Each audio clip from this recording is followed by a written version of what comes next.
All right, folks, let's get started. Thank you so much for joining us tonight at for the Minneapolis 2021 Southwest LRT Update Town Hall. My name is David Davies. I am the outreach coordinator for the project that covers the city of Minneapolis. Just wanted to welcome you once again. We're going to get right into it with the agenda and just a couple housekeeping items before I turn it over to the chair of the Metropolitan Council, Charlie Zelli. We're going to this is just covering our agenda topics for the night. We will start with some opening remarks and run through the project overview. We'll look briefly at a recap of 2020 before getting into the 2021 construction overview. That'll be the bulk of the presentation, and we will take a few questions. I'll cover this in a second before segueing into a larger Q&A. So we will be able to take a couple questions here and there, but we are going to save time for a larger Q&A segment at the end of the presentation. Just some housekeeping items, some meeting logistics. So one of my jobs tonight is to help try to keep things rolling along. But please mute your mic when you're not speaking. Try to keep that mic muted. And I will be kind of rolling through. If we're hearing feedback or background noise, I'll be kind of going through and trying to make sure people are muted. But you are able to unmute yourself when you are ready to speak. If you're if you want to be on video, you don't have to be on video, but if you want to be on video and you're having audio or video issues, try closing other applications, any other big, like your browsers, or if you have other applications like Zoom or open, just try to make sure those are closed. That might improve sound quality. And of course, if we can't hear you in general, turning off video might help to just be able to hear things. The meeting is being recorded by the Met Council, and it will be posted on the website within 48 hours. So if folks are having trouble hearing, if you have to drop off at any time, if you want to circulate this to others afterward, you'll be able to do so other people can see this meeting. Will participants' video be in the recording or just yours? This screen is being recorded. So whatever is kind of on the screen is being recorded, Jeremy.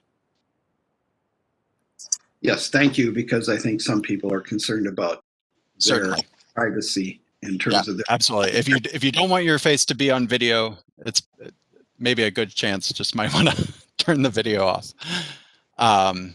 We are going to, like I said, we'll have a presentation, and that will include some periodic questions. We're going to just take a couple questions as we run through the presentation, run through the corridor from each, just because we don't get your questions selected during that. There will be time later to answer some questions. We'll be taking those, the ones that we answer periodically, we'll be taking from the chat, so please enter those. If you are able, of course, for people on the phone, that might be hard to do. We'll try to get to phone questions at the end, but try to write those down in the chat. If you don't have a question, if it's more of a comment, we'll be trying to collect those and answer kind of groups of questions, themes as we can. And as I said, we'll have a Q&A at the end. At the end of we'll kind of run through this again when it's time for Q&A, but the larger Q&A session, but to request a turn to speak, there's a place on where your video is or by your name to raise your hand. And if you raise your hand by your name, you'll kind of pop up to the top of my window, and we'll be able to see that you want to make a comment or ask a question when it's time. Andy Collum, my colleague, has just helpfully done that, has raised his hand. And so that's an example of how to do that. I'm going to end this slideshow, and there'll be a couple little transition points here, and turn it over to the chair of the Metropolitan Council, Charlie Zelli, for some opening remarks. Chair, take it away. Thanks, David. And thank you, everybody, for coming this evening. I'm Charlie Zolli, chair of the Met Council, and I'm a corridor resident, so your neighbor. So hello, neighbors. I see a lot of you that are very familiar with this project, and I of course see you walking around and seeing my friends. So you're as curious as I am, and I think we are looking forward to this town hall that kind of do an update about what to expect in the year ahead and kind of what we've done in 2020 and be as transparent as possible. Um, First off, I want to just recognize some of the public policymaker officials who I've seen in the room, starting out with our Senator Dibble, who's here, and Representative Horenstein. Good to see you. And I know we have our council member, Lisa Goodman. Hello, Lisa.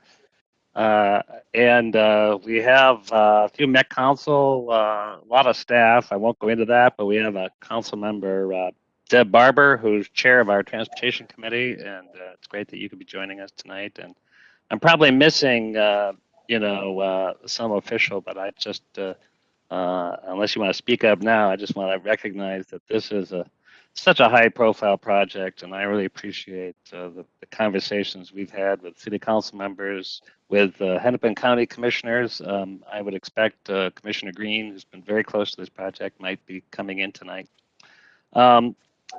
This is a project where I have to constantly thank you for your patience, your understanding. It is the biggest infrastructure project in the history of Minnesota, and it's going right through our neighborhood. So I'm not going to tell you anything you don't know.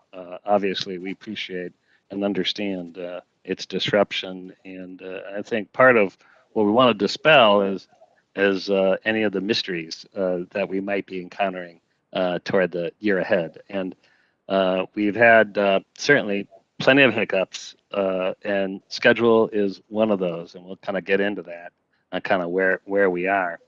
Now, just reflecting on 2020, I mean, what a year when we had not anticipated, and yet this project kept going.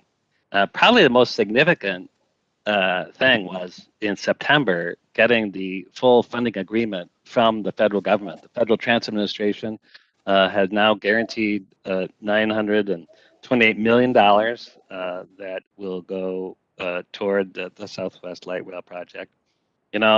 We think about that $2 billion project. I would kind of describe it as being two U.S. bank stadiums built in a narrow corridor over 14 and a half miles. And when you think about light rail projects around the country, this is as complicated as they get, going through residential areas, but of course, tunnels, flyways, wetlands. It's kind of freight rail co-locations. It's kind of got them all the complications you could imagine. This, I would say, in 2020 there was active construction up and down the line. Probably more if you ever drive out toward Eden Prairie. Just follow the cranes. You can see a lot of activity in the other 5 cities that this project is in. 8 out of the 16 stations are actively under construction. 23 of the 29 bridges are under construction. 5 of the actual 8 tunnels, there's 8 tunnels in this project. They're all under construction, and you can kind of really see the progress. So as I mentioned, no big surprise. It's that these projects of this scale come with risk, and unforeseen issues arise. We have 2 of them right in our area in Minneapolis. One is the complication with the building the tunnel, which is right in our neighborhood along the SECA, the Calhoun Isles condominium project, the foundation area. We're redesigning a way to make sure that we are taking every measure of caution that we do it right. That will take more time and more money, but it's too important for a project that's going to last generations, and we expect it to be great when it's done, but we want to do it. We want to do it right. And the other is this corridor protection wall that runs, from Glenwood Avenue all the way up through Bryn Mawr along that BNSF track. That came in later in the design of the project, so it wasn't part of the original contract. So now we're actually designing, scoping, and understanding kind of what it takes to build that wall, and that's a big project by itself. So Jim Alexander is going to give you more details on that, and we have a presentation to kind of talk about what to expect in 2021. But I do know that it's very much in the news today that we're going to see some delays. So we want to be pretty transparent about the fact that, and I've run into a few of you just walking around the neighborhood, and you kind of say, well, this isn't on schedule, and you're right. I think we got to take a hard look and look at ways now that we could resequence the project to look for efficiencies and ways that we can manage those two elements, but also kind of keep the project going. I would say the one thing, and I would just say about big, complicated projects, and this is not an editorial, but it's based upon my experience as MnDOT commissioner for a number of years. When you get a project of this scale, this is not unusual. So in a way, to say it is a delay, it is, but we're not surprised. And I actually have great confidence, spending a lot of time with our project staff, our consultants, and actually our contractor. We have a good partnering relationship to kind of get the right answers. And when we know more about what that schedule will mean, we're going to have a chance to share that with you, and we expect to do that later in the year. But I think we are in the right place, making the right decisions given the complications of what we're facing. I'll just say a couple other quick things. A great appreciation to our partners, really Hennepin County commissioners, staff, weekly meetings and daily meetings for our staff with the. But I think that we really kind of are, have it kind of hold hand in hand in dealing with this important project. So we haven't lost our commitment to get this done as best way as possible. So I'm just going to turn it over to Jim Alexander. The real purpose of this meeting is to get away from sending you an email or having David call you and the weekend before something happens and say, guess what? There's going to be a jackhammer in your backyard. And that stuff happens, and we're so sorry about it. I get that these schedules move around, and we said one thing and it doesn't happen. But we're going to try to get ahead of this game and give you a big overview. Okay, what's going to happen this next year? I mean, and it's spoiler alert, it's going to be disruptive. We're going to have more of that. But I think everybody that I've talked to appreciates when we kind of be upfront about what we're facing. We want to work with the city. And by the way, great kudos to the Minneapolis Public Works Department that have been incredible with us to work just step by step. And so it truly has been an intergovernmental partnership. And when it gets down to the actual specifics, it's the Minneapolis Public Works group that really is working through with us how to manage the project with the least disruption, but knowing that that what is happening is going to happen. So we want to tell you what it is. So I know we're going to have a chance for questions and hear from you, but I think it's good to give us a little overview from Jim Alexander, who's our the lead project director of Southwest Light Rail, that kind of talk through what we're kind of more specifically as we work through the corridor, what we're going to expect over this next year, and I'll be watching right along with you. So, Jim. All right, thank you, Chair. Can everybody hear me? Okay, David, am I coming through? Yes. All right. Thank you for joining us tonight. I'm Jim Alexander, Project Director. Some of you know me. I recognize some faces on the screen here. Good to see you all tonight. Thanks for spending the evening with us. What I wanted to do is we have a series of slides and we'll share this, post this on our website, but want to share a series of slides talking about really work that had gone on in 2020 and as we progress into 21, talking about what's going to be up and happening. So, David, I think do I have control of the slides then? You should now. Okay, good. All right. Well, I'm going to go ahead and we've already seen the topics, but we're essentially going to cover 2020 work and then get into 2021. And we'll pick a few Q&A after as we go through, and then we'll have Q&A after we're done. And meeting logistics, I don't know if we need to go through that, so I'm just going to get down right to it here.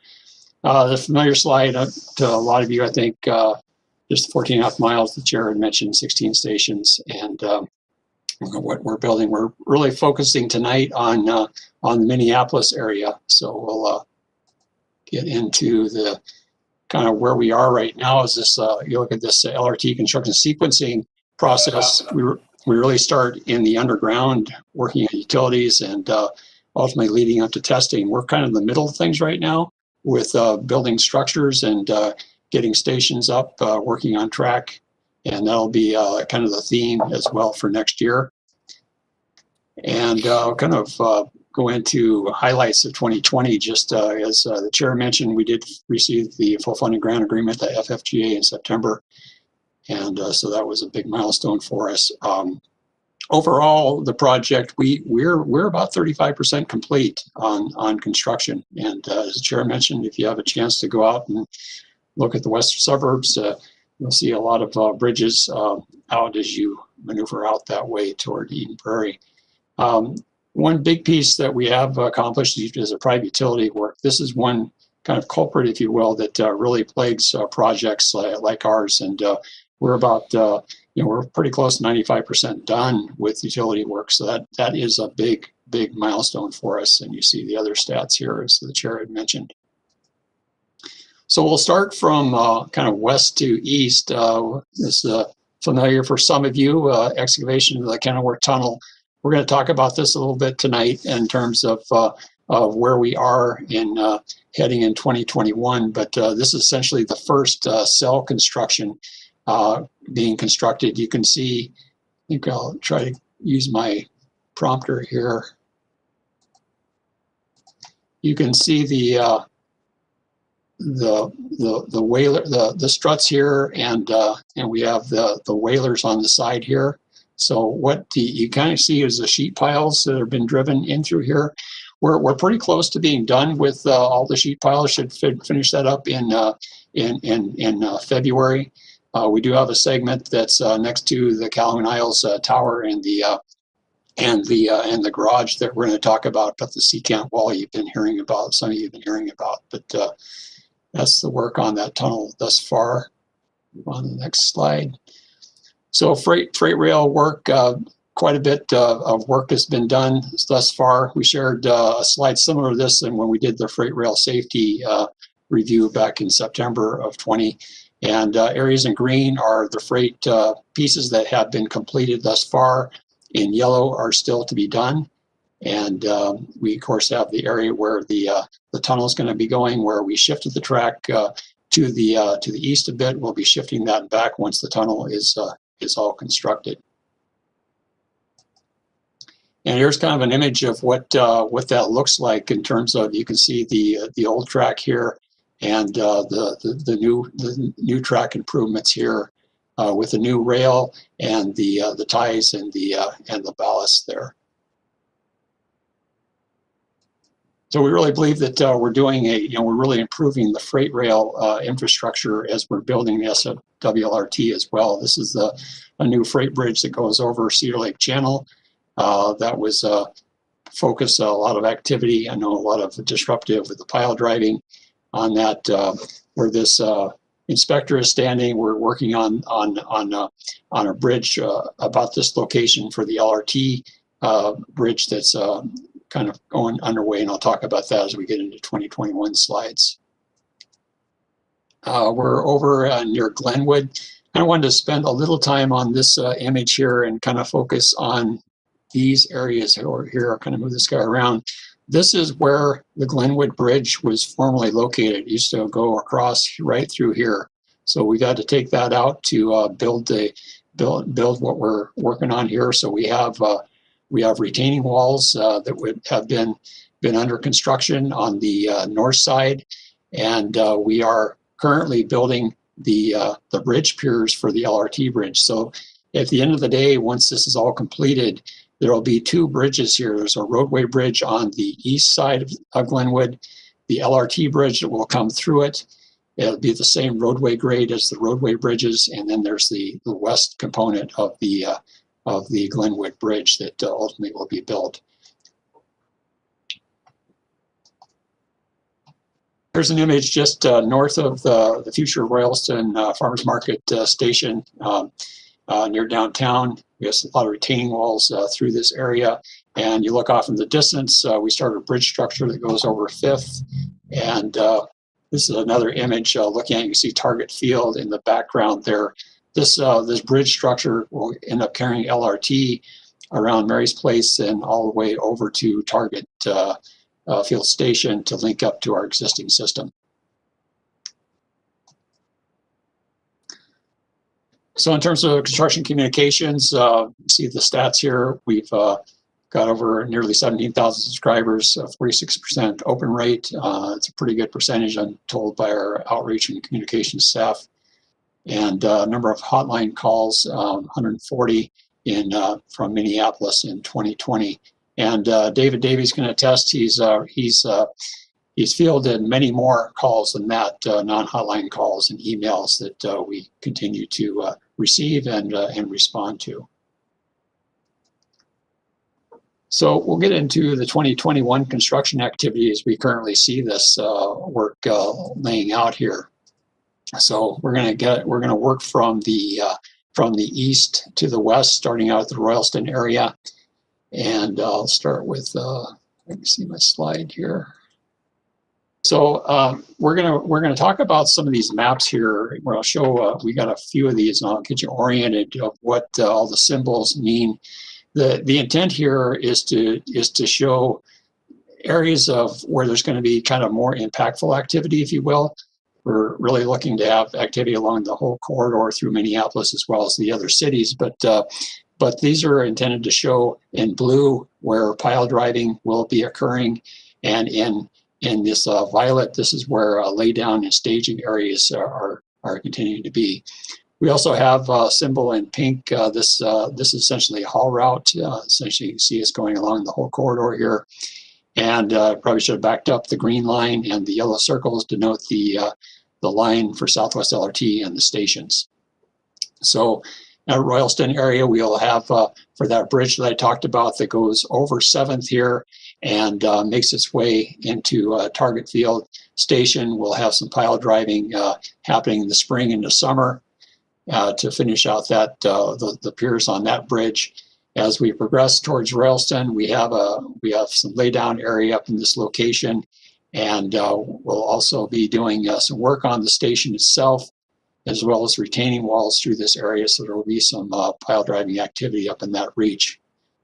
As we move down the Glenwood Avenue Bridge, one thing I want to point out is that we had anticipated to have this bridge up and running for our vehicle traffic and later on in this year, and that is not going to happen given where we are with this with our schedule. We'll talk about the corridor protection barrier here in a minute. It's kind of coupled with that, but we are looking at least a year delay for that bridge. So we're focusing on 2022 to get those 3 bridges constructed and back in operation. As we move, continue westward, down at Bassett Creek Valley Station, we have a laydown area here. We actually have a batch plant. If you've noticed, if you go up Van White Boulevard, you'll see a concrete batch plant that's specifically for this project.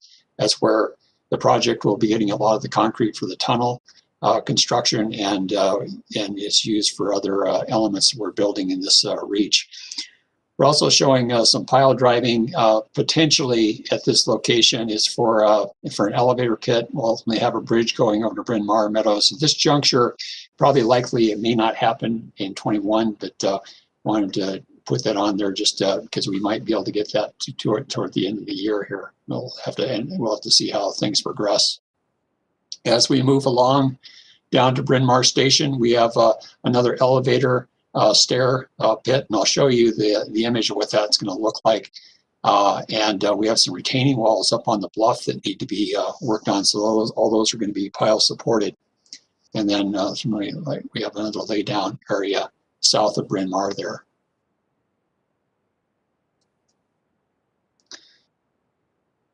So this is just kind of a recap of the noise and vibration activities in the Glenwood area, the Royalston, and that target field up in that Glenwood and the North Loop area. And we just, there will be constant activity at the Royalston station, particularly working on those retaining walls that I spoke of. And then as we make our way into toward Bryn Mawr Station up to Glenwood, similarly the pile driving, as I mentioned. Another piece we'll talk about is the corridor protection.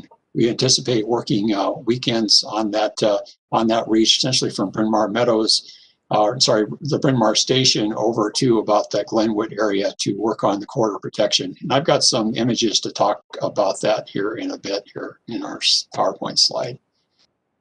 This is a familiar slide that I think some of you may be recognizing. This is the Bryn Mawr Station, where we have the station itself here, and if I can move this guy, we have the vertical tower here that houses the elevator and stair, and then we have the pedestrian bridge that goes over to the bluff to the frontage road along 394.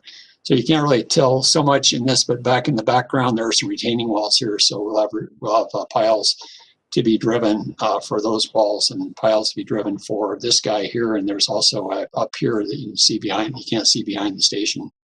To kind of get you oriented out in the field, if you've been out there along the trail, this platform area is where that pile of dirt currently exists. That's a surcharge that we have used to compress the soils.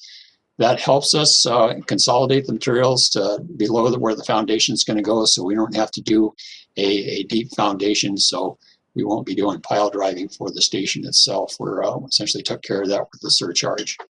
We're able to do that just because of the nature of the soils that we're dealing with at that location. So the corridor protection wall. So this is one of the items that has caused us to take a look at our schedule. We're essentially looking at a pretty long reach. It's see if I can get my cursor to agree with me here. Hang on a second. Well, it's not quite. Here we go. So I'll just kind of bring my cursor. I might change the color on this so you can see it. Well, that's a little bit different. So the corridor protection essentially runs from Bryn Mawr Station all the way up past 94. Now, there was a lot of discussion. I see Barry, I don't mean to call you out, Barry, but you were involved in the what this wall is going to look like. And you know, at that time, we knew that BNSF, who runs their trains through this area, had essentially said, if you're going to build on our property, you need to build a corridor protection between their freight and our LRT. And so we have now designed that from the structural perspective, and but the aesthetics were already kind of designed back when we had the community-led initiative back in 2017, 2018. I can say that there might be questions. Are we changing that? That's essentially pretty much intact of what that group did in terms of what that design is going to look like. It's really more of the structural ingredients that go into the wall that we've now refined. We had to get BNSF approval for that, and which is done. And this is really a project in itself. It's there's 600 drilled shafts that are involved to support the wall. The wall is very stout, very structurally secure to withstand any freight rail or LRT derailment through this area. So that's one of the pieces that we're looking at from our schedule perspective to understand what the impacts are, and we can take questions on that as we go. I see a lot of questions are popping up here. We'll get to a moment where we can pause. But it's this reach where we are looking to do a weekend work up through this reach, so we can really improve upon that schedule as we work through that element. These are images back from that study, from that input that we got. This is essentially a Bass Creek Valley Station near Van White that shows the wall, and we'll have this labeling here. Trying to give folks a picture of what this looks like up here. I'll See if I can't get my oval to work here again. Our construction work area is essentially in this zone here, and we're very, very tight. We have freight rail running through here quite a bit, quite a number of trains every day.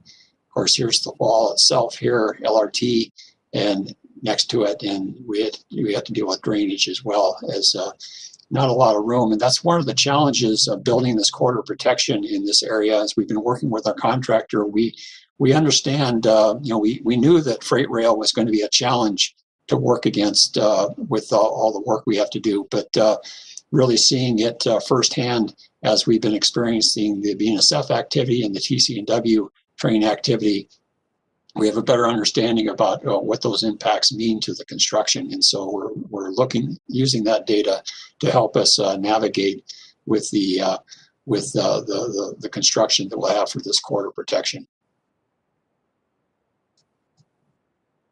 So David, I will pause there and see if we can take a few questions. Sure thing, Jim. Going back up a little bit, there's one about due to delay, and this one is referencing soil, but I think just maybe taking delay in general, does it delay the reopening of the Cedar Lake Trail? Yes, thank you. Good point. Yes, I should have mentioned that. So coupled with the Glenwood Avenue bridge, that trail essentially goes with it.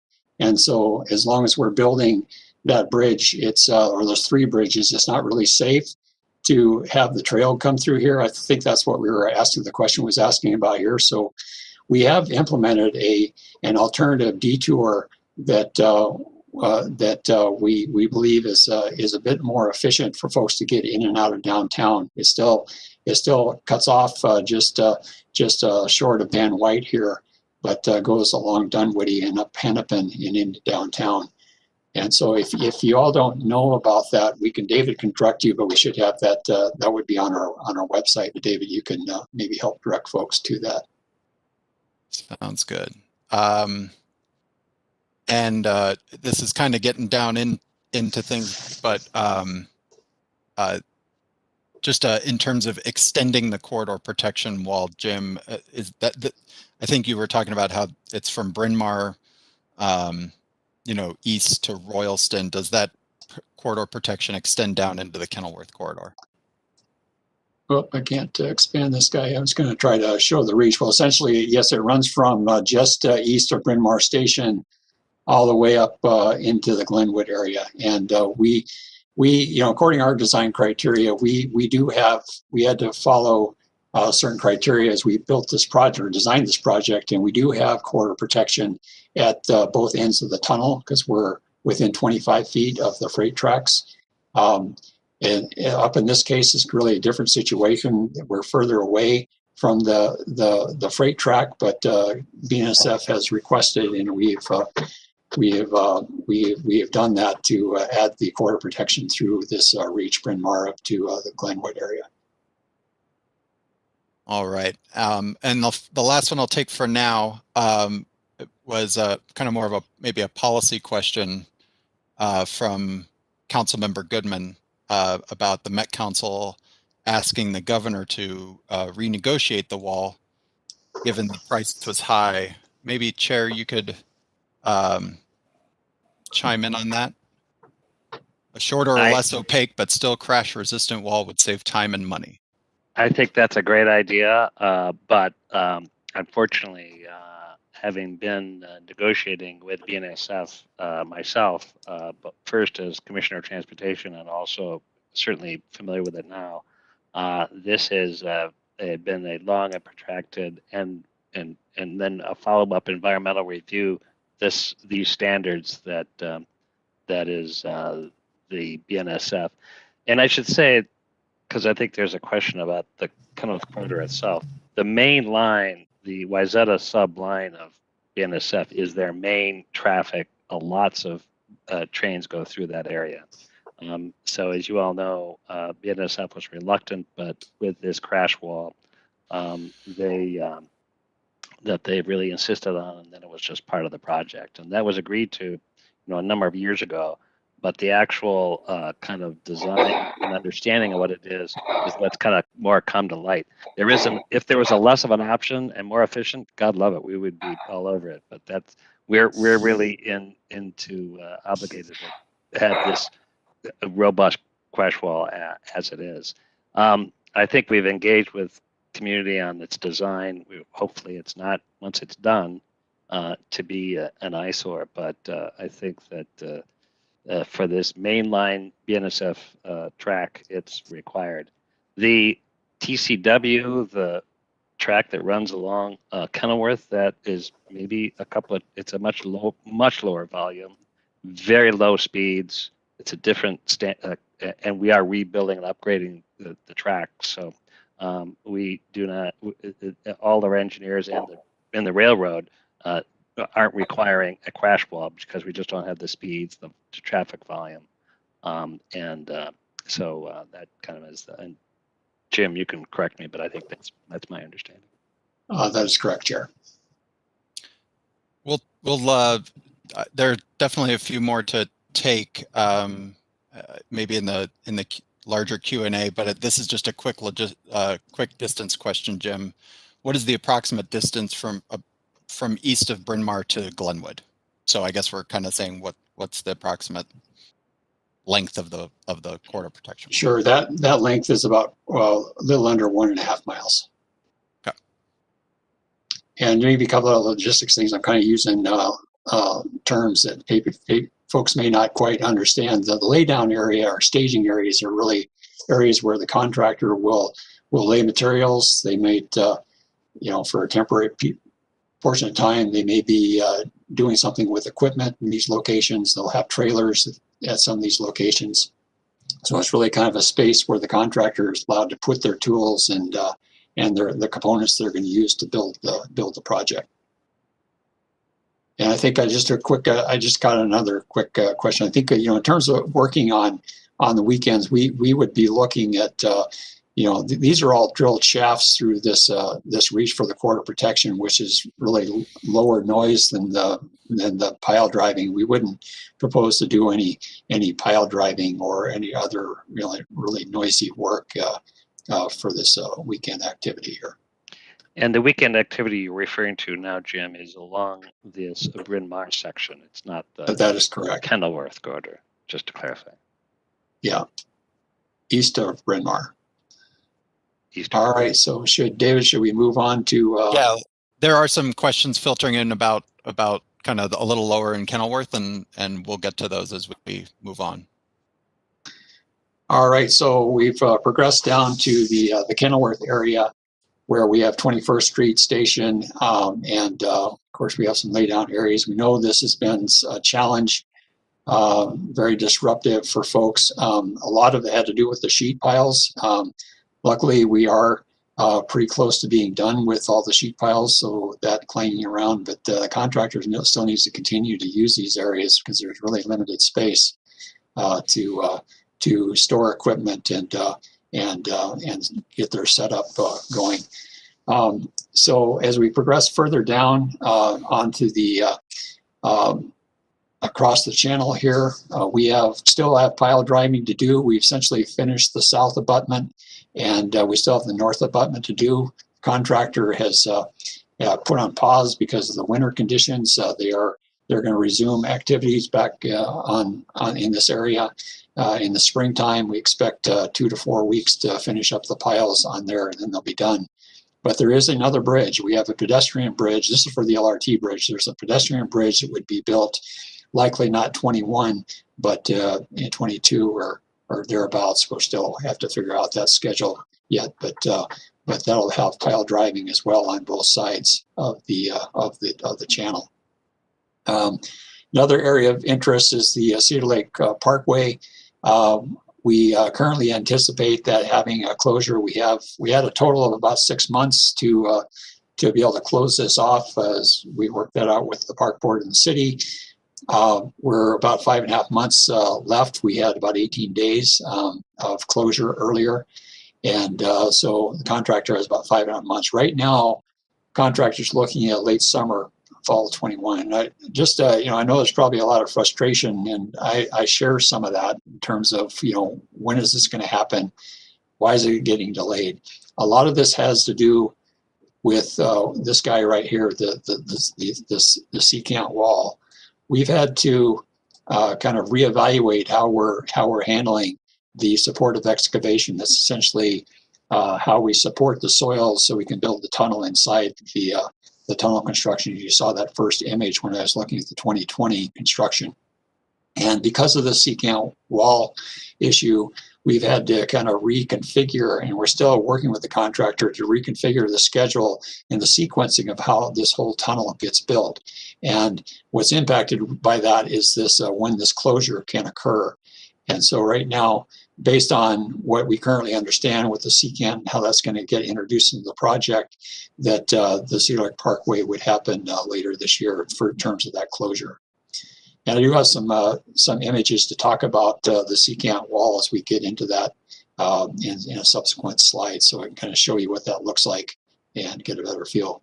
Again, we'll have haul route going down through here, down the corridor, and I'll talk about this in a little bit, but you can see the pink extends down to Westlake, and we eventually make our way out to Lake Street and out to 100 and 394 to access for concrete primarily.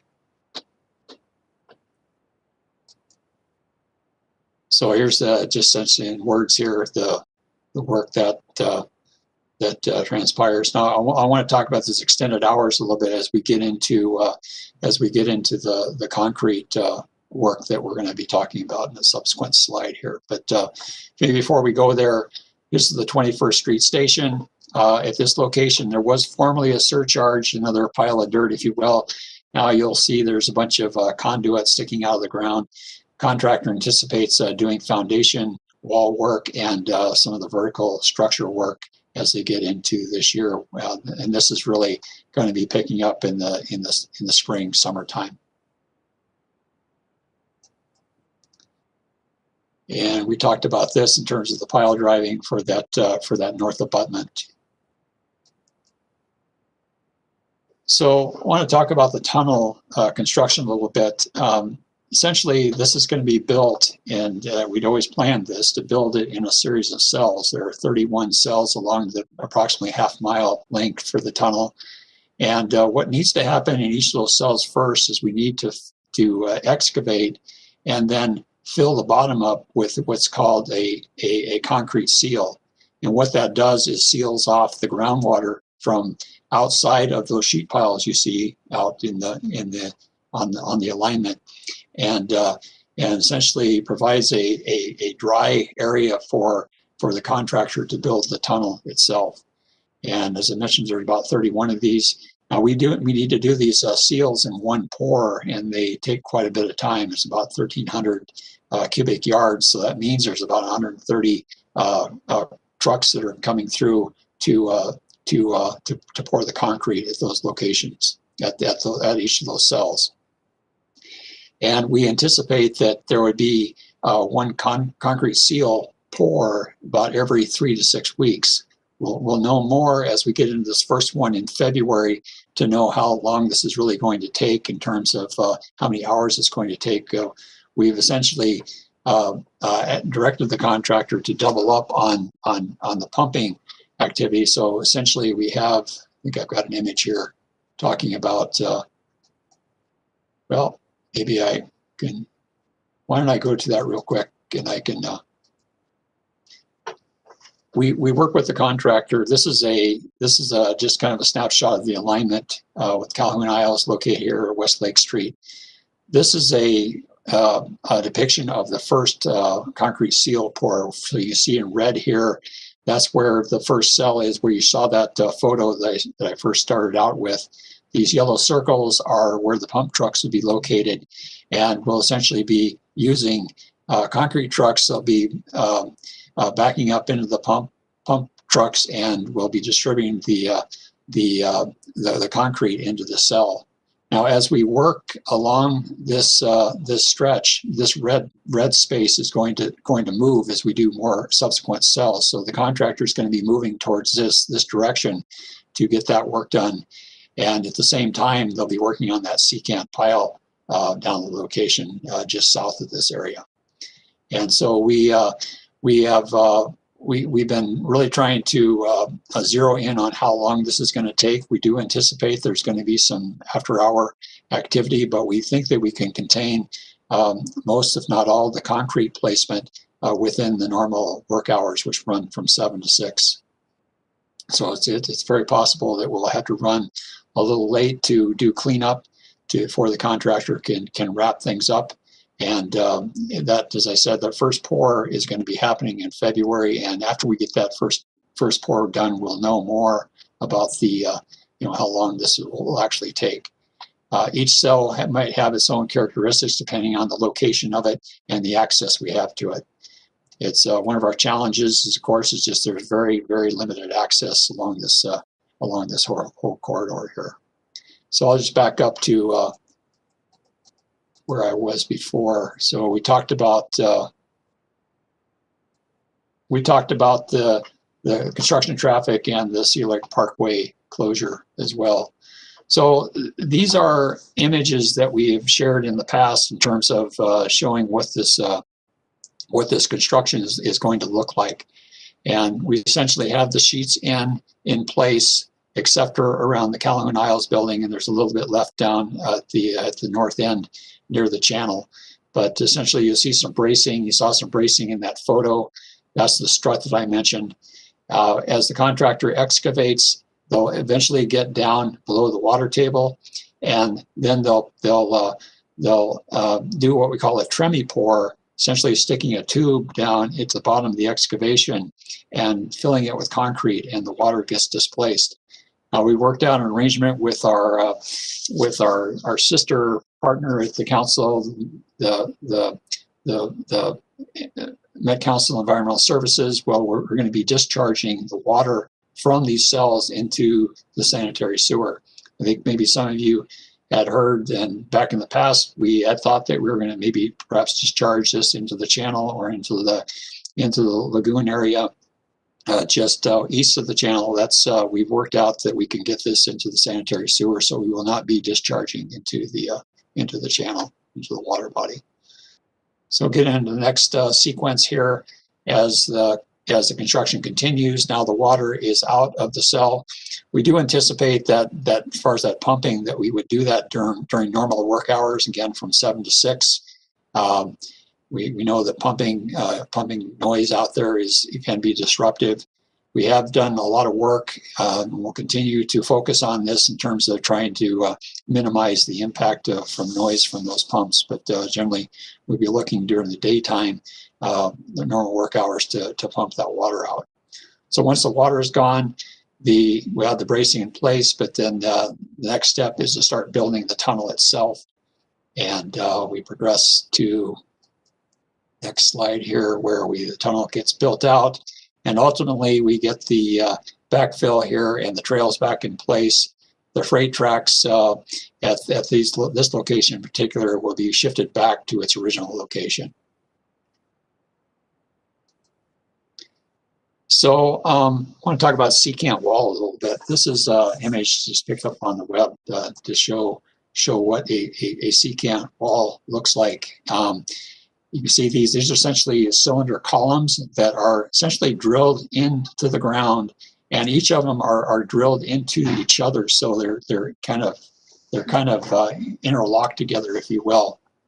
And that provides a good seal and a very good structural wall that allows us to build the tunnel in that area where the Calhoun Isles tower is and the parking structure. Now we're doing this because we saw some ground behavior that we weren't quite happy with in terms of how that might behave when we get to pushing in the sheets next to Calhoun Isles. So we took a pause and said we need to come up with another method of that support. This is essentially called a supportive excavation.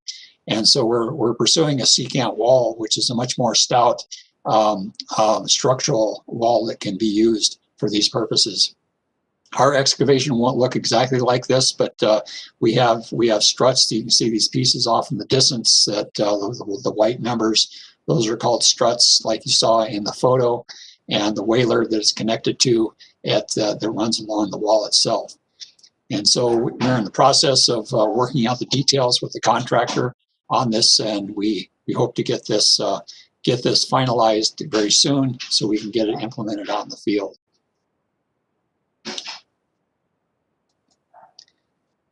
And we covered that slide. And we'll kind of step down to Westlake Street area. So we are doing a lot of coordination with other projects, specifically the Westlake corridor, where they're looking to build another apartment tower at that location. They're going to look to close the north end of that Abbott-Chowan loop. That maybe I could go back to the last slide here. And so down south of Westlake Street Station, you see the Chowan and Abbott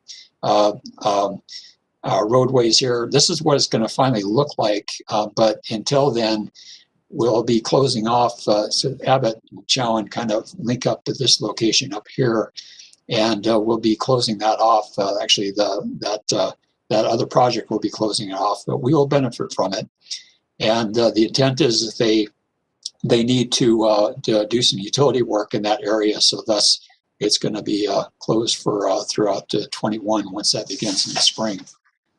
We'll be able to give you updates as we progress throughout the year to understand when that traffic can get back into connected eventually.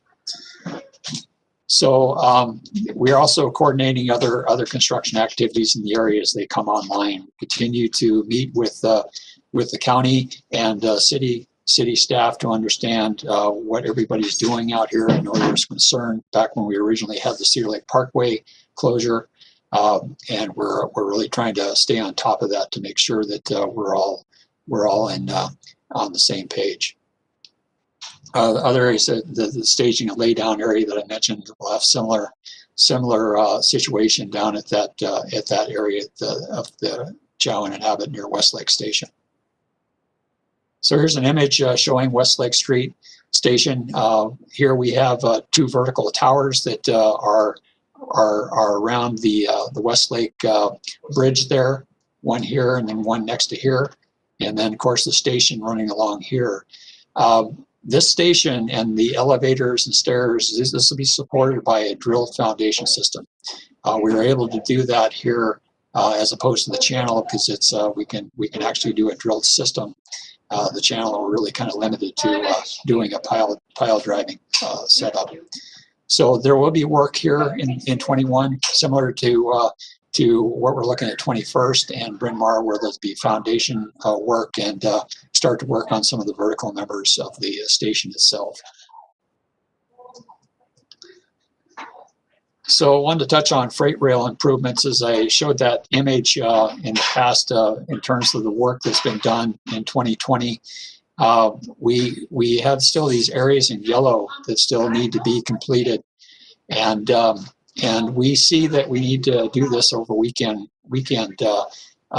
days to do this, and this is really we have to work with the freight rail schedules to make that work. Now, I'll be the first to acknowledge the challenges and the disruption we had with the Labor Day weekend closure, or the work we did where we went overtime and in the evening. We do not see the need to work in the evenings for these segments, but we do see that we will have to work during weekends to get this accomplished. But at the end of the day, this will be a much improved segment for the freight rail. As you saw that image, it's really enhancing the safety of the station. Similar, just due to the confinement of the Westlake Street area under the bridge here, and for the station, with all that's going on, we see that we'll need occasional weekend work at these locations as well. So, David, I'll pause there for some questions. Sounds good. And we are going to kind of back it up to more that West 21st Street area and kind of work our way back down a little bit. We had a question earlier on about corridor protection coming specifically. The question, Jim, says Cedar Lake Parkway to West 21st, maybe amending that to like when the train comes out of the tunnel, since they're separated up until that point, up to 21st between freight and LRT. Given that electricity and fuel really don't mix, and a whole neighborhood of people living there, to what extent do we have corridor protection? Is there a wall between the LRT and the neighborhood? What does that area look like in corridor protection? Right. Well, in terms of corridor protection, again, going to our design criteria for less than 25 feet, we do have corridor protection at this location where essentially LRT comes out of the tunnel and ends up crossing the channel on the bridges. Similarly, as we get into the tunnel on the west end, we have corridor protection at those locations. Alrighty. We had a question from Representative Hornstein about soil issues around the secant wall. Does that affect the freight rail? How does the soil issues and the secant wall impact the freight rail coming through the corridor and associated safety issues? Sure. No, good question. So maybe I'll start with the soil conditions at the secant wall here area. Well, as we were pushing in the piles with that press-in piler, we actually had 2 of them, we were seeing some ground movement, and we were monitoring that very closely, both on the rails and also adjacent structures. And we had seen that this was coupled with the presence of some boulders that we encountered, larger materials. Boulder essentially is a rock that's 12 inches or bigger. There's also cobbles. We encountered some railroad debris. Those impacted the pushing in the sheets. And when we encountered those materials, it caused the ground to behave not like we wanted to happen. So we said we're going to have to take a look at a different system. So that's how we got to the secant wall. All along this, as we've been doing the work, we've been closely monitoring the freight rail, and we have had some settlement of freight rail, but we are out there to fix that right away because trains have to keep on running, and so we can't hold them up. So if we did detect a certain level of settlement, that would be addressed right away. And also, just kind of add in terms of the soil conditions, we are improving the subgrade of the rail corridor as well. So it's not just plopping down ballast and tie and rail. We're improving the subgrade. We actually had some very soft soils under the West Lake Street Bridge. That was one of the reasons why things took longer than anticipated, because we had some soft soils that need to be taken out before we could put that rail back in place. So I think I got to all the questions in that.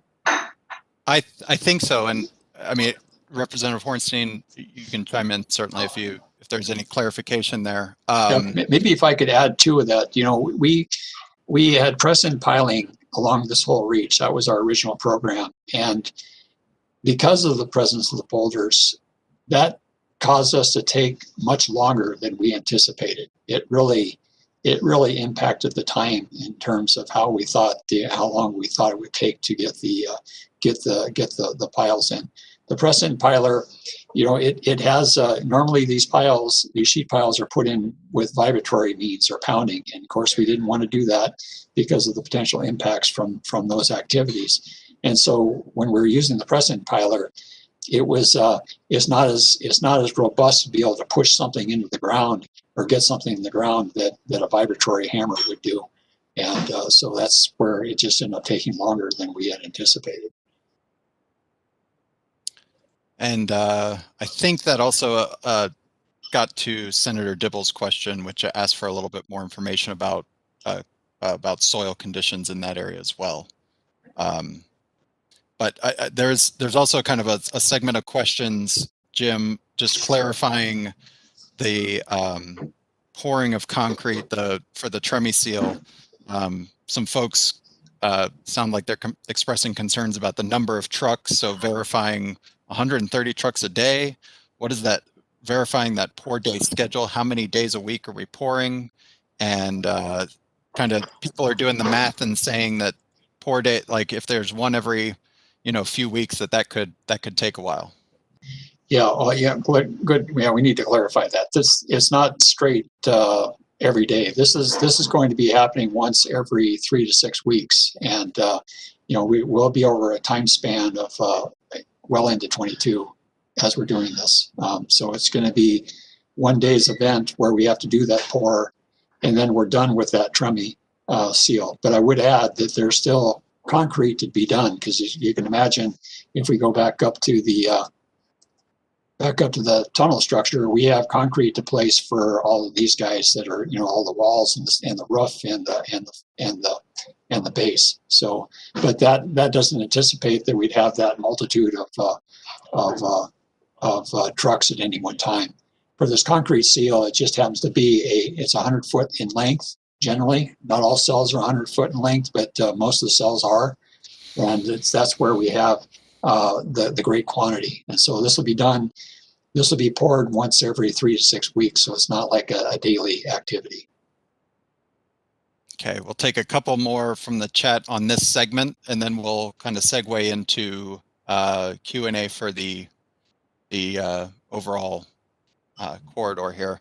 But just wanted to get to this one since we were just talking about the pouring days, Jim, and the Tremie seal, about the displaced water. Is it getting pre-treated before going into the sanitary? And is there a way to ensure the rate of discharge doesn't exceed the sanitary capacity?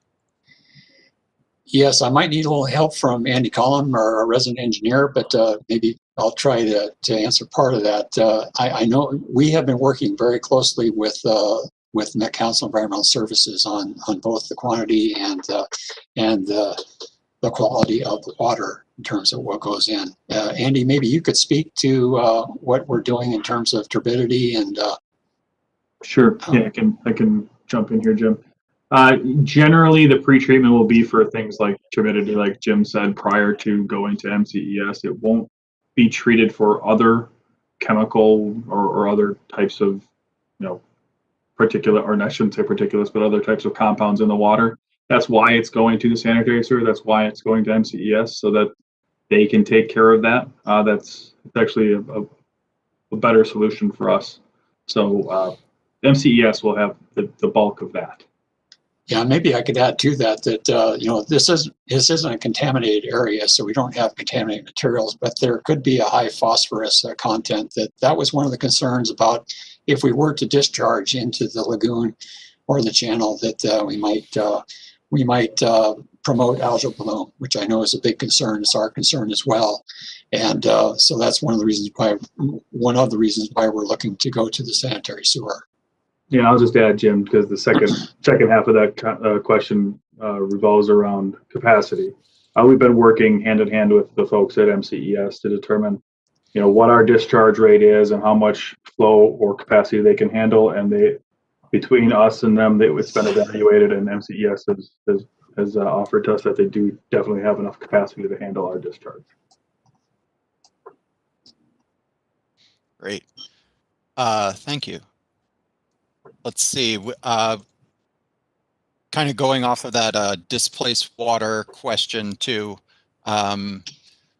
There's a question about research about impact of the displaced water table, the water that we're taking out, and the level of Cedar Lake, how that may affect or impact the level of Cedar Lake or other connected lakes. Jim, did you want to take a run at that one? Maybe you could take that, Andy. Yeah, I think what's important for that concept is that we're putting the seal in to stop the groundwater from percolating into the excavation or into our work zone. So essentially, it's not like it's a constant discharge of groundwater. It's localized, it's contained. There's no more groundwater coming into the cell there's virtually no water coming into the cell once the seal is placed. So my understanding is that there's no impact. And I wanted to just follow up here with folks as we're kind of segueing it. I'll take one more from this segment before we segue into Q&A, but we are kind of taking these questions. We'll group them up, and certainly we're not going to get to everything by 7:30, but we will be compiling these questions and answering them, as we can, in a document after this, as a follow-up. So just wanted to, let's see, there was one more that I wanted to grab before we kind of went through here. Kind of at the Westlake, the pile driving at Westlake Station. I think there may be, Jim, I don't know if I didn't catch up, but driving pile at Westlake Station, loudness, impact, maybe verifying the type of pile driving that's going to be done at Westlake Station. Yes, it should clarify that we will not be doing pile driving at this station. We can do what's called an auger cast pile, essentially drilled into the ground and filled with concrete. And so essentially drilling equipment is not exceptionally noisy compared to the vibration and the noise from pile driving activity. Great. Alrighty. Jim, I think, does that conclude the actual presentation part, or did you have any? Well, let me go through down. Yes, I think it was just down to. Okay. I think we just have discussions, Q&A here. Sounds good. I'll take back. I don't have a way, this is Jeremy, I don't have a way to raise my hand on this screen. So if I wave like this, will somebody notice? That'll be hard, Jeremy, considering I can see about 5 people at a time while we have a presentation up. So just as a reminder, let's see, let me get to the next slide here. Everybody's doing a great job muting, but to raise hands, we're going to kind of switch back and forth, starting with chat and go to raised hands. You should be able to. Hopefully everybody can see this, but there isn't a way on my screen to do a raise hand. Okay. Using the WebEx client. I'm not on the web browser version. I'm on the app that was downloaded. Okay. Well, we'll try to get as many as we can, Jeremy, including you. But for those that are on the browser, you should be able to, next to your name, there should be a hand. If you're kind of highlighting your name, you should be able to click raise hand. Should just a little hand like this. And if there's Tom Beaumont just was able to do it, and then he put his hand down. But those pop up to the top of my screen. If not, we'll kind of check in with people intermittently as well too. Got a lot of questions. Clearly, we're not, like I said, we'll get as many as we can, so we'll get right into it. I wanted to get back up to a question from Glenwood, and about just notification for impactful work, Jim, and just talking about, I know we've got a lot of businesses up there, some residential in the area, certainly in the North Loop, but also a lot of businesses with varying hours, especially evening hours.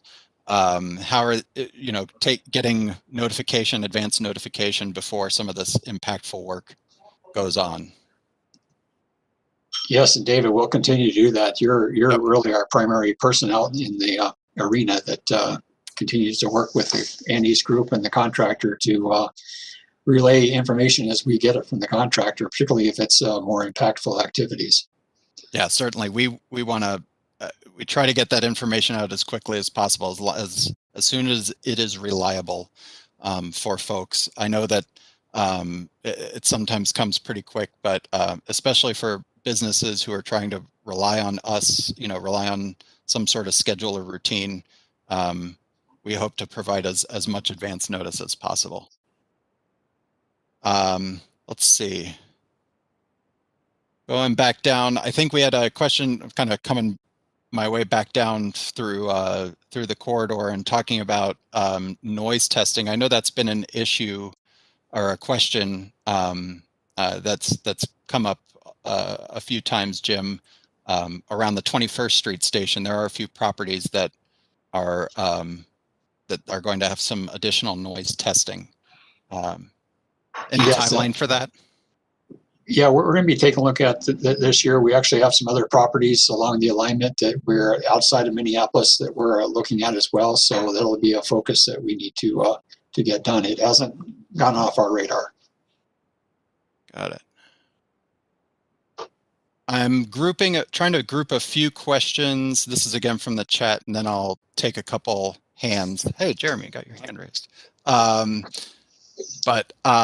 Taking a few questions from about freight rail. So kind of trying to group these together. We have improved rail conditions for TC and W. I'm going to do a multi-part here, Jim. But does that increase the speed in that area? And let's see, I saw a couple others. Do we know if TC and W has fully implemented positive train control? And I felt like there was another freight rail. Actually, this is kind of going a little bit further out near Wooddale. But when do we anticipate switching freight rail to the new track west of Wooddale? Okay, let's see. Okay, I don't remember the first one. The middle one is positive train control. Positive train control, that's a requirement of all Class 1 railroads. And so the BNSF, the Wayzata sub that we talked about, the Glenwood, Outer Bryn Mawr area, that's a Class 1 railroad operation. They are required to have positive train control, and they do have that in place. TC&W is a short line. They're not required to have that positive train control, so they do not have that. They do have it on their locomotives, I think, by now, because they have to operate on BNSF track and other Class 1 tracks. The other piece, go ahead. Sorry, the next piece about the shift out in Wooddale, Andy, I think we're trying to get that done before the winter cold really hit, and we didn't make it. So I was looking for a spring activity. I think I have that right, Andy?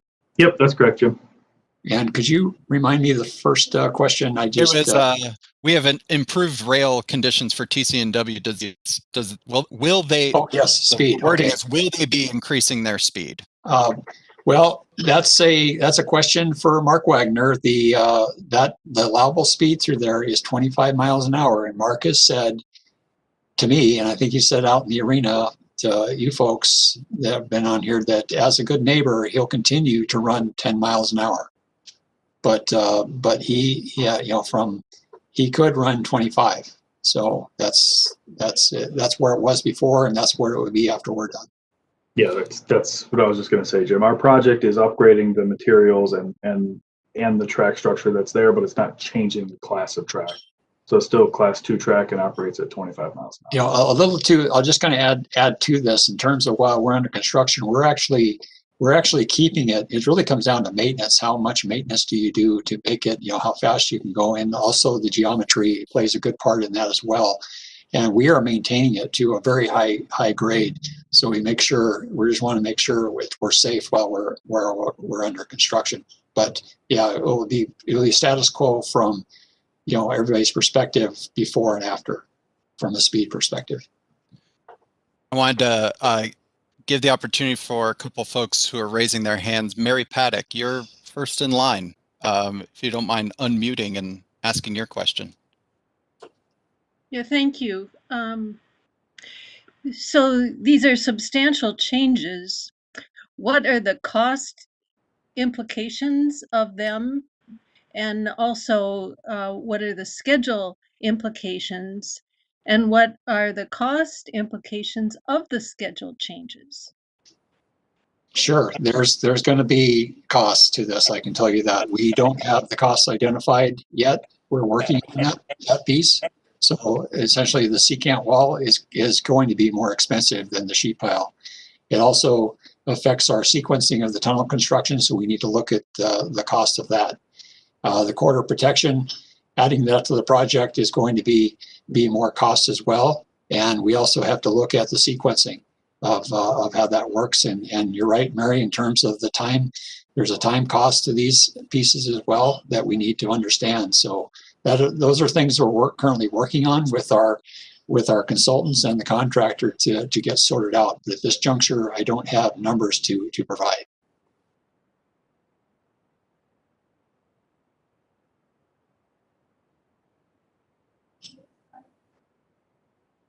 Oh, David, I think you're on mute.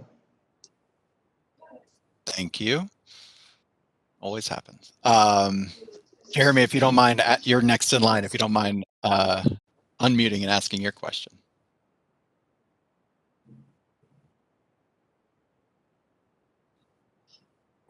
Am I unmuted now? There you are. Okay. Well, I typed these are the probably duplicates of what Mary just asked. They're the overarching questions of this whole thing, especially given the press release that Met Council just mailed out today. And we're probably all curious, what is the realistic target now for beginning of revenue service?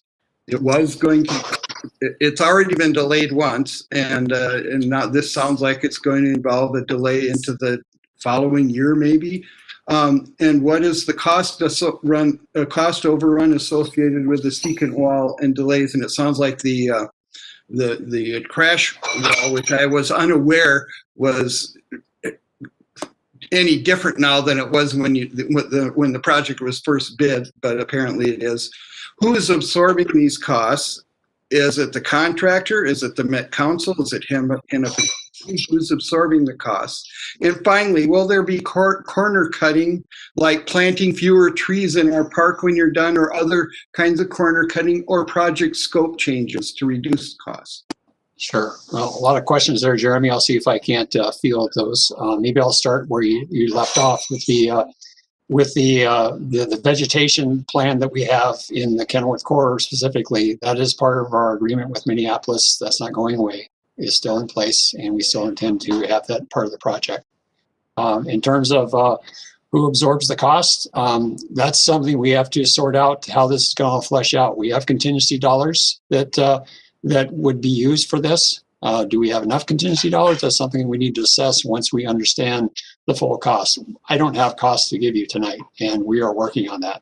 As I mentioned, we're right in the middle of figuring out the secant wall. We're in final design on that. We eventually need to get a price from the contractor because this will be a change order.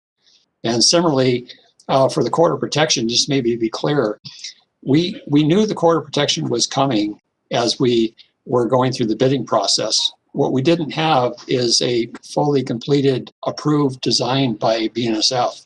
But we made the decision to move forward because we needed to get this project moving, and it was a risk. And that's where we made that decision to move forward. But we have since gotten the design fully fleshed out. We also know more about how construction works in the Wayzata sub with all the trains running through in the confined spaces we have. And so all those pieces incorporate into where we're looking at our schedule, saying that we think it needs to adjust. Right now, revenue surface, our current schedule says 2023. That was admittedly toward the latter end of 2023. I can't tell you tonight when that revenue surface is going to be, but that's another piece we're working on. It's really all linked together. The cost, the schedule, to understand all those together, they have to come through. And it's just, when you look at the corridor protection or the secant by themselves, they are tremendous projects on their own. And so we're incorporating that in the whole 14.5 miles. There's a lot of complexity that we need to think about as we're putting those numbers together. But like I would say, as we understand more, we will communicate where we are. We are very interested in getting this nailed down to understand where we are, and we will communicate where this is going to be heading. So did I catch all of your questions? I'm not sure if I got everything. You did. It sounds like you don't know the answers to many of them yet, but you're working on it. And yeah, sorry, it's just where we're at. No, and I appreciate that. What's happened all along here is kind of a cry wolf thing where, oh, we're going to have dump trucks going all summer. Oh, we're going to have dump trucks going all. So far, we haven't had any of the excavation really get going, and so it's really important to have realistic timelines and dates. We know that project sequences change and everything, but when something's supposed to happen and it doesn't, and then it's supposed to happen later and it doesn't, and so on. It's very frustrating to those of us who want the thing to be done and the disruption to be done and to be able to use it. And well, yeah, that's the main thing. We're interested in the project being complete, and when we see things that were going to happen not happen, it raises questions. So yeah, I hear you. I hear you loud and clear on that. All right. We've got certainly more questions to get to. We are coming up on 7:30. We'll try to get a few more in before that time. Best estimate for total time. Like I know that, Jim, we've, part of what this is, we've got a major activity coming up pretty soon here with the Tremiseal pour. Related to that, the best estimate for the total time trucks will be hauling for the concrete pour.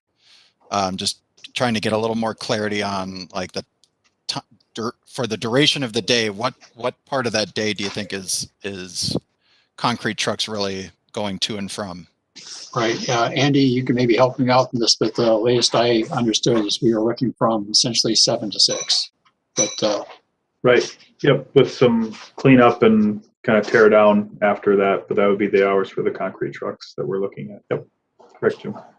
And like I said, after that first pour, we'll know more about how that went and see if there's any refinement we can do. We're keeping a close eye on that to make sure we keep the disruption down to our minimums as much as we can. And while we're on that, David, I'll just hit. There's a couple of questions about the number of trucks. Yes, 130 concrete trucks. It's approximately 1,300 plus or minus cubic yards per Tremi pour, 10 yards a truck. So somewhere in that neighborhood. Again, you guys heard Jim correctly. And again, that'll be one day out of that 3 to 6 week time period, and then there'll be another event like that. But there will be other concrete trucks for other elements of the project we're building.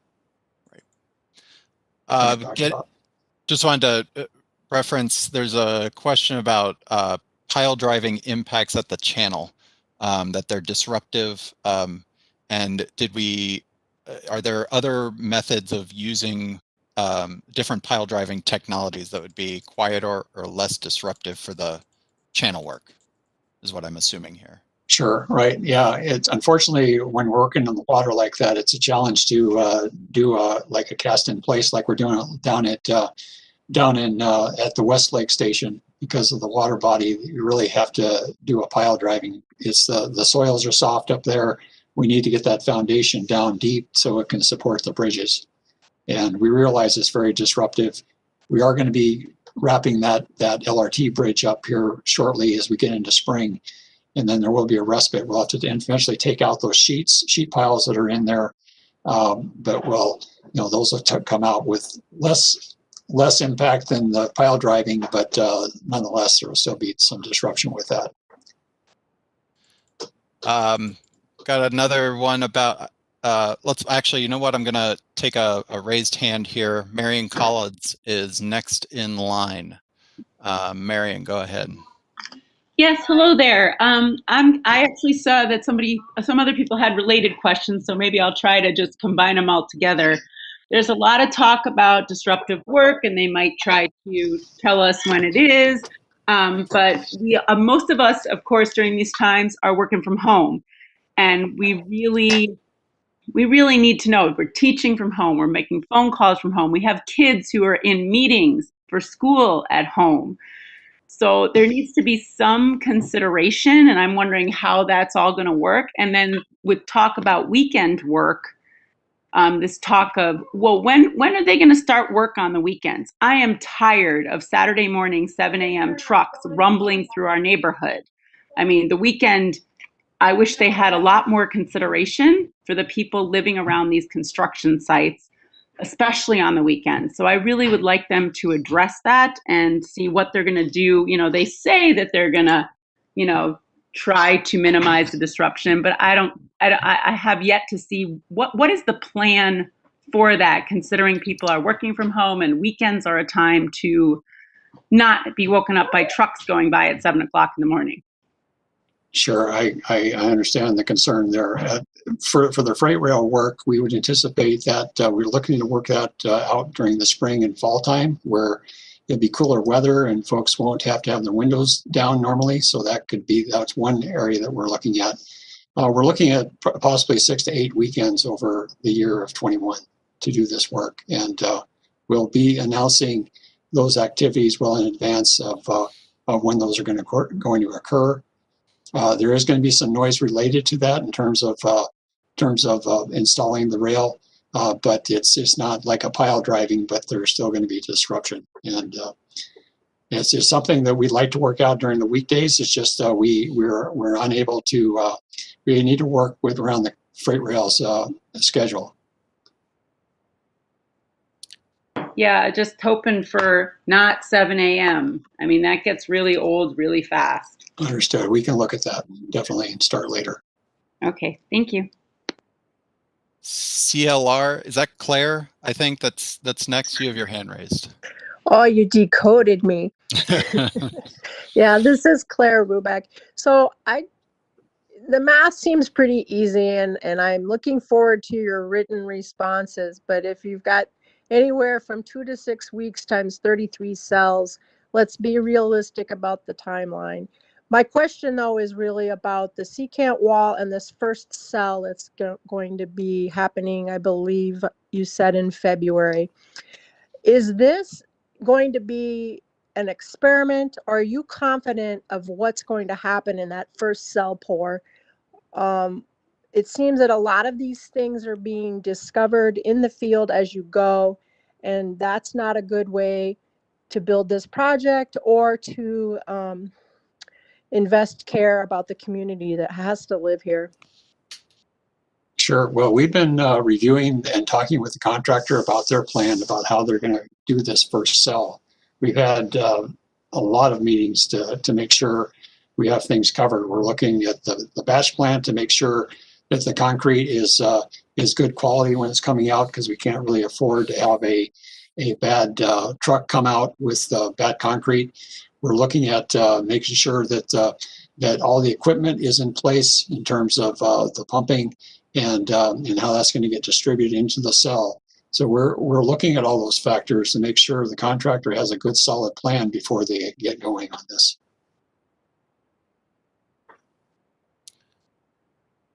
Alrighty, and Jim, I'm just we are a little bit over 7:30, and we want to leave a couple minutes for closing remarks.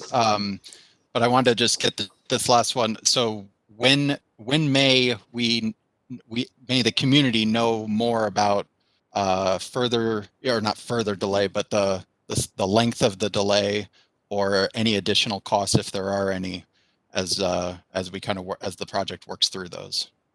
Right, that's a very good question, and I can't give you an exact timeline right now. There's just all these complexities we have with both of those elements, and we need to sort through it.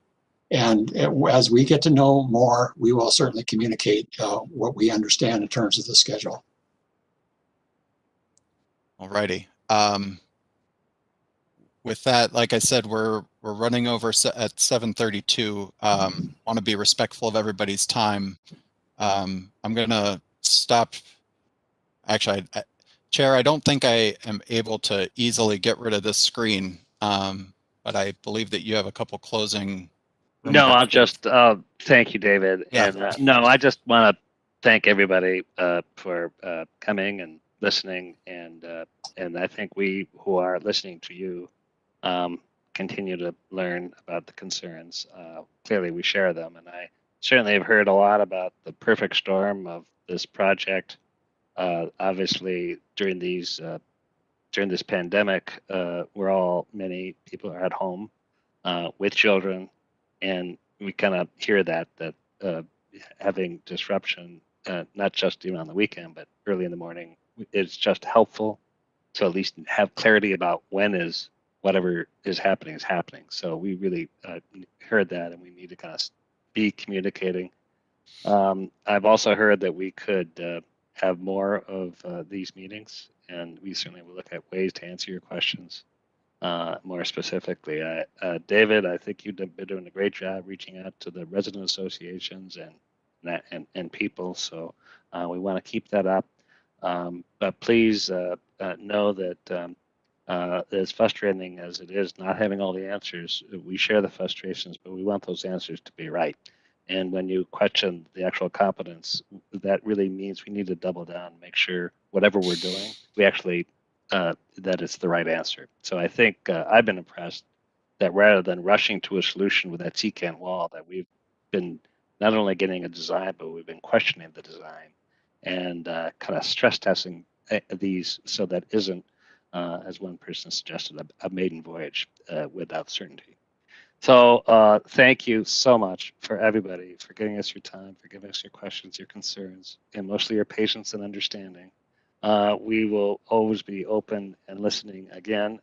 We'll think about what the best way to do this in the future, and certainly getting more clarity about when these trimming pores happen, when do they happen, and some of the other kind of things that we've noted here from your chat and from your from your questions you've given out to us. So I know it's we spent a lot of time here. Some could stay later, but I think we'll close it out. Again, we've recorded we recorded the whole session, but obviously the specific questions in the chat, we'll post answers, and so you can hear them again and read them again. And in the meantime, you know how to find us. Thank you, and have a great evening. And we'll look forward to staying in touch with you.